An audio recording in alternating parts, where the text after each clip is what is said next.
से पहले आप लाइक शेयर सब्सक्राइब कर दीजिए। नोट्स आपके वर्क इन प्रोग्रेस हैं। बहुत ज़्यादा मेरे ही सर में दर्द हो चुका है स्क्रीन पर बैठ बैठ के उनमें इतनी बार चेंजेस हो चुके हैं। आज सुबह भी 4 घंटे लगे हैं। फाइनली अभी टाइपिस्ट जी को दे दिए। कल जहाँ तक है आपको CDP के नोट्स फाइनली मिल जाएंगे। कल शाम को जब हम इस टाइम मिल रहे होंगे तो नोट्स के साथ मिल रहे होंगे। बट हाँ, वो नोट्स हैं ऐसे कि आप सिर्फ वो नोट्स उठा करके देश भर में किसी भी एग्जाम को देने जाएंगे तो कुछ भी नहीं तो 40% क्वेश्चन, अगर 100 नंबर का भी पेपर है तब भी फंस जाएंगे। और ये जो 30 मार्क्स वाले हैं इनमें तो मतलब CTET तो 30 में से 30 जैसा हिसाब रहेगा। खैर ये सब बातें तो सही हैं, मिलेंगे, कोई दिक्कत नहीं है। हाँ, आपने कभी टाइम पर नहीं आने वाला रिकॉर्ड बनाया। मैंने भी रिकॉर्ड बनाया अपना कभी टाइम पर नहीं आने क्लास लेने। अच्छा कोमल, नहीं यार मैं ऑलमोस्ट अब तो जल्दी शुरू करने लग गई हूँ, बट अभी 2-3 दिनों से हो रहा है, चीज़ें बहुत ज़्यादा हेक्टिक चल रही हैं। चलिए स्टार्ट करते हैं। टेलीग्राम पर आपको ये PDF भी मिलेगी। पहला क्वेश्चन शुरुआत करते हैं फर्स्ट क्वेश्चन की। आप पोल में आंसर करते जाएंगे। 30 क्वेश्चंस आपके सामने आएंगे और ये आप लैंग्वेज 1 हो, लैंग्वेज 2 हो, हिंदी पेडागोजी की जब हम बात कर रहे हैं तो टॉपिक्स वही 7-8 हैं। इसके भी नोट्स अभी एडवांस में, इसके भी नोट्स आपको कल परसों तक मिल जाएंगे, हिंदी पेडागोजी के भी और इंग्लिश के भी, EVS के भी। तो हमें मिल जाएगा लगभग 1 महीने के करीब, जिसमें आप बार बार इनको पढ़ के रिवाइज कर पाएं। बस आपका काम एक रहेगा कि उनको शेयर करते रहना है। चलिएगा, फर्स्ट क्वेश्चन है सी ऑप्शन। 77% लोग उत्तर दे रहे हैं।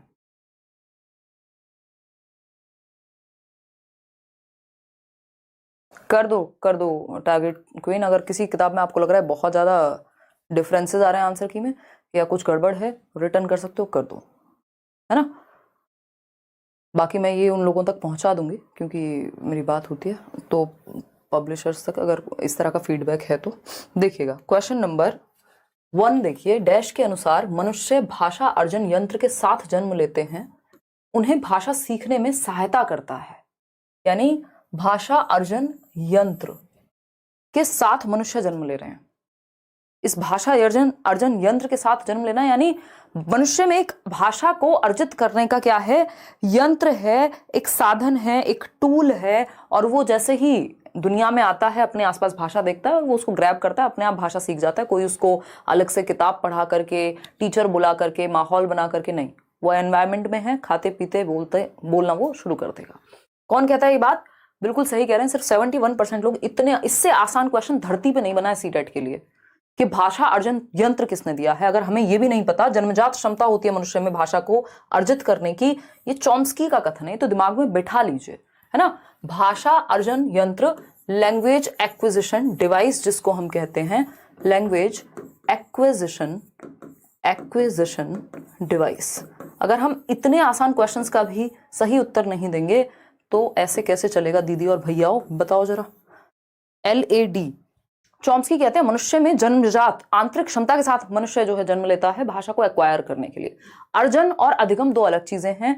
अधिगम होता है लर्निंग, जब आप एफर्ट करके बुक्स के थ्रू, टीचर्स के थ्रू, स्कूल जा करके आप सीख रहे हैं लैंग्वेज को, जैसे आप इंग्लिश सीखते हैं तो वो भाषा अधिगम है, लर्निंग है। लेकिन भाषा अर्जन यानी अगर आपको माहौल मिल गया आप भाषा को एक्वायर कर लेंगे।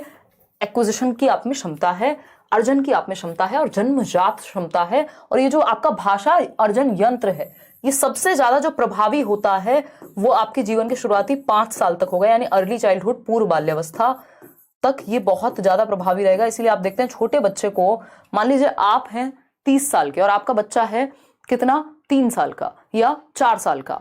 आप इंडिया में रहते थे, आप अमेरिका शिफ्ट हो गए। अगर आपको बहुत अच्छी, या किसी रिश्तेदार से मिलने चले गए, ठीक है, तो अगर आपको बहुत अच्छी अंग्रेजी नहीं भी आती है, आप 15 दिन वहां रह के आए, आपने देखा आपके बच्चे ने आपसे बेहतर अंग्रेजी बोलना सीख लिया। इतना ही क्यों?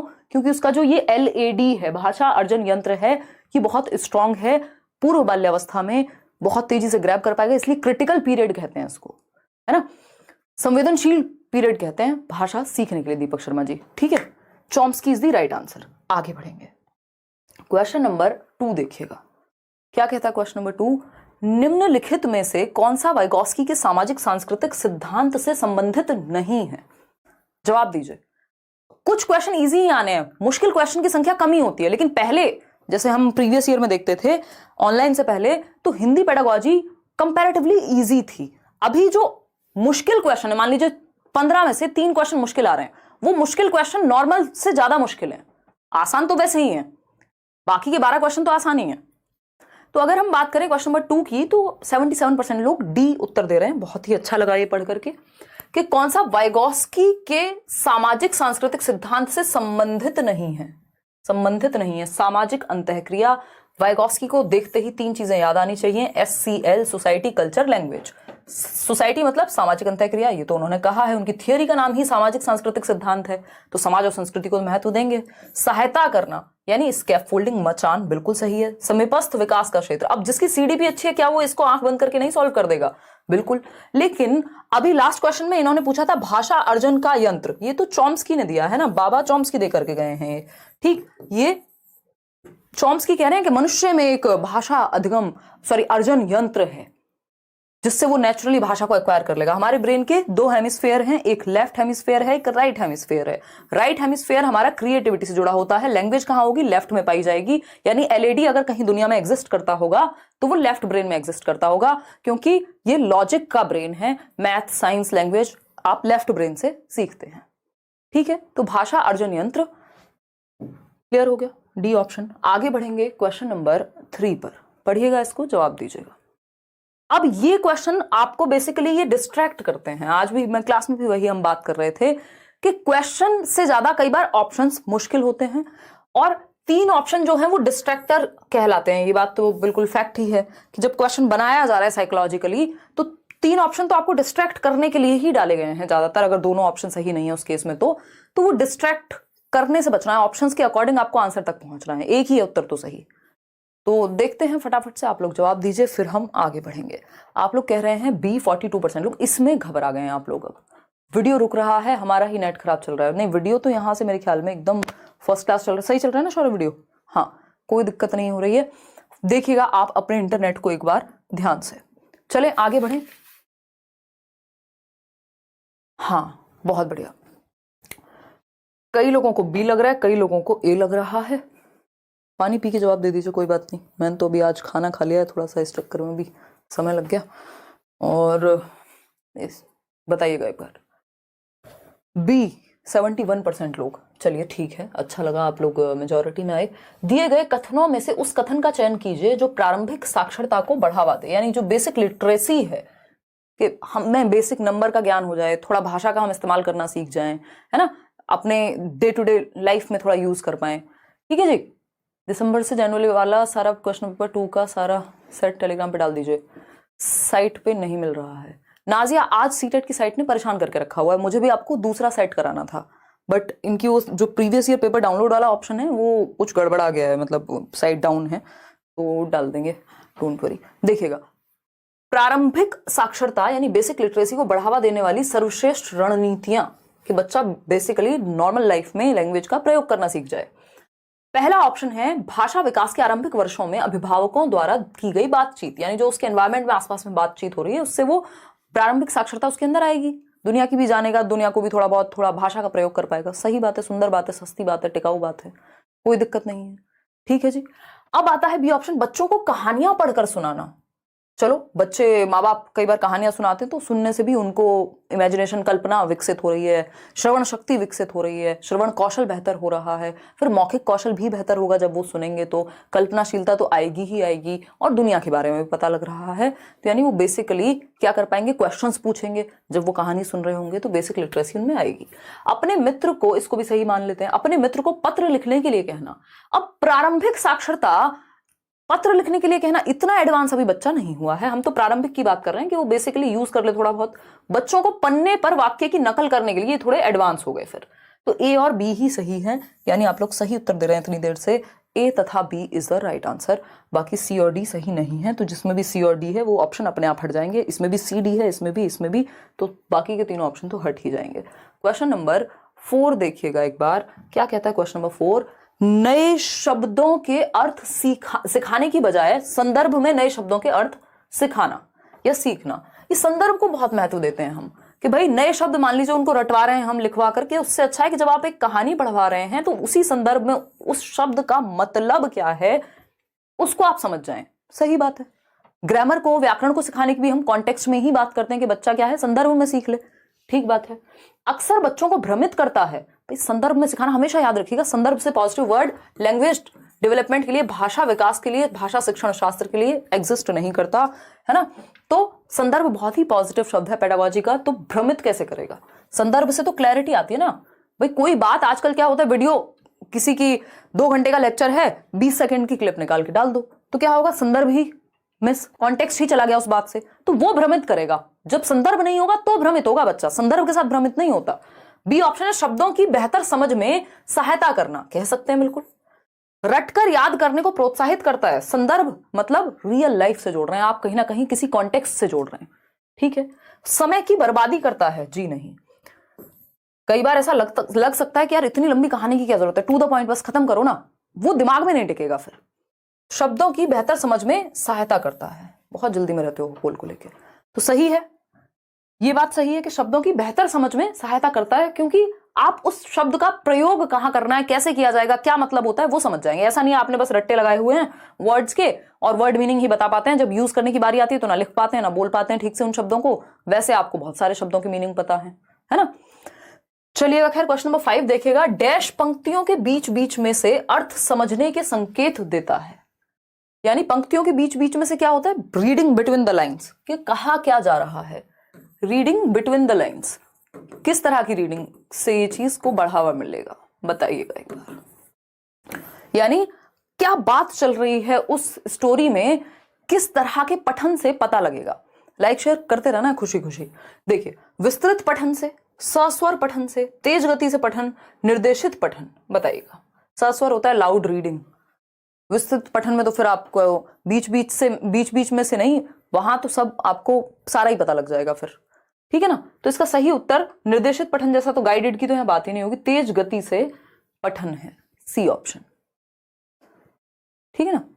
सस्वर पठन तो उच्चारण को अच्छा करने के लिए है, कई बार इसमें समझने में भी चीजें मिस हो जाती हैं। तो पंक्तियों के बीच बीच में से अर्थ, बिटवीन द लाइन, जब आप मान लीजिए कोई बुक खोली आपने पहले से पढ़ी हुई है, फटाफट आप पढ़ते जा रहे हैं, देख रहे हैं अच्छा ये बात चल रही है, ये बात चल रही है, आप पैराग्राफ भी पढ़ रहे हैं तो यही होगा। आगे बढ़ेंगे, C option is the right answer. Question number 6 देखिएगा, थोड़ा सा बड़ा क्वेश्चन है।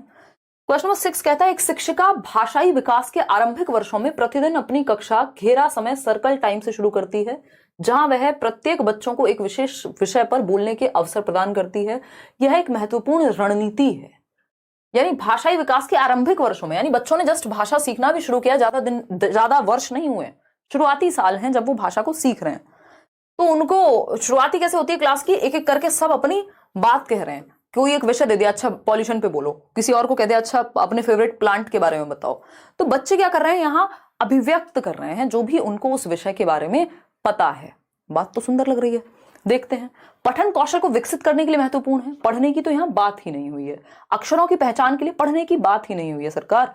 प्रारंभिक साक्षरता के लिए, हाँ बेसिक लिटरेसी इसमें आएगी। बोध पठन के लिए पठन पठन पठन नहीं, भाषा को प्रयोग कर ले बच्चे, उतने की ही बात हो रही है। जब किसी विषय पे बोलने को कहा गया, इसका मतलब ये थोड़ी कि वो रट्टे लगा करके आए, किताब से पढ़ के बताएं, ऐसा कुछ नहीं है। आपको क्या आता है उस पे बोलना है। तो प्रारंभिक साक्षरता के लिए कह सकते हैं, ये बात नहीं कह सकते, कह सकते हैं बिल्कुल, कोई दिक्कत नहीं हो रही इस बात को कहने में। आज थोड़ी सी मैं टायर्ड हूं, कह सकते हो आप, तो थोड़ा ऐसा क्या कहें, मजे लेने वाले मौके भी धीरे धीरे मेरी शायद तबीयत खुलेगी आप लोगों से बात करके। वेरी वेरी थैंक यू, आपकी वजह से बीएड करने में मजा आ रहा है। बस मजे ही आने चाहिए जीवन में, मजे में आप सिखाएं दूसरों को और सीख जाएं, बस इससे अच्छा और कुछ नहीं हो सकता। सी ऑप्शन है, प्रारंभिक साक्षरता बच्चे में डेवलप हो जाएगी जब वो डेली बेसिस पे आएगा, अपने आप को थोड़ा सा एक्सप्रेस करना सीखेगा, भाषा का प्रयोग सीखेगा, दूसरों को प्रयोग करते हुए देखेगा कि कैसे बोल रहे हैं। पढ़ने की तो यहाँ बात ही नहीं हुई थी। क्वेश्चन नंबर 7 देखिएगा, वर्णों की रूपरेखा बनाना डैश प्रभावशाली रणनीति का उदाहरण है। जवाब दीजिए, जवाब दीजिए। कितने लोग हैं हम लोग? अभी 24,000 लोग जुड़े हुए हैं, 8,300 लोगों ने लाइक किया है। अब कई लोग कहेंगे हम यहाँ लाइक करने नहीं आते हैं, कोई बात नहीं, आप सेशन देख लीजिए, है ना, लेकिन आप लाइक भी कर सकते हैं। ठीक, देखिएगा फटाफट से जवाब दीजिएगा, फिर हम आगे बढ़ेंगे।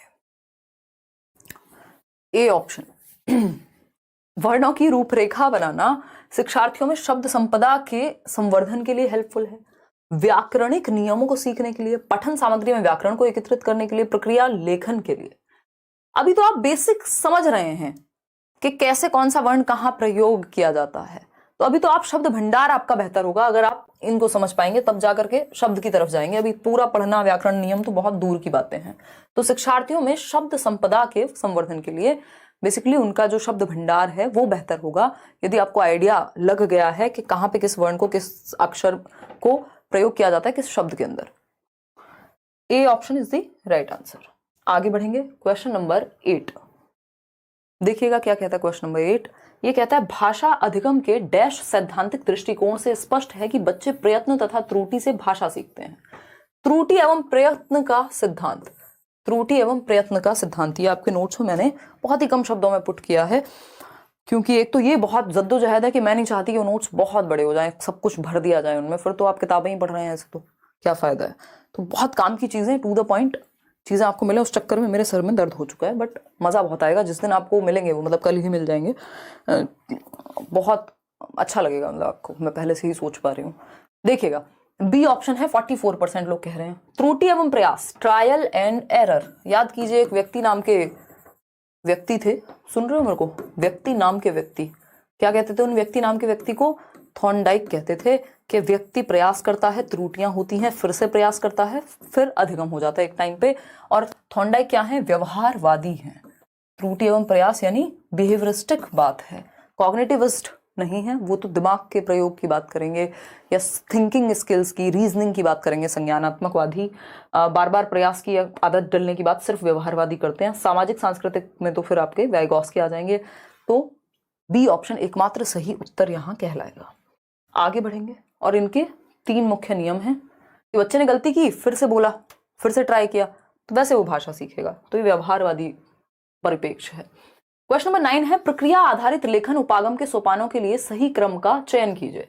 अब ये बड़ा, इसको मुश्किल क्वेश्चन आप कह सकते हैं, क्योंकि अब तक तो ये प्रोडक्ट और प्रोसेस राइटिंग पूछते थे।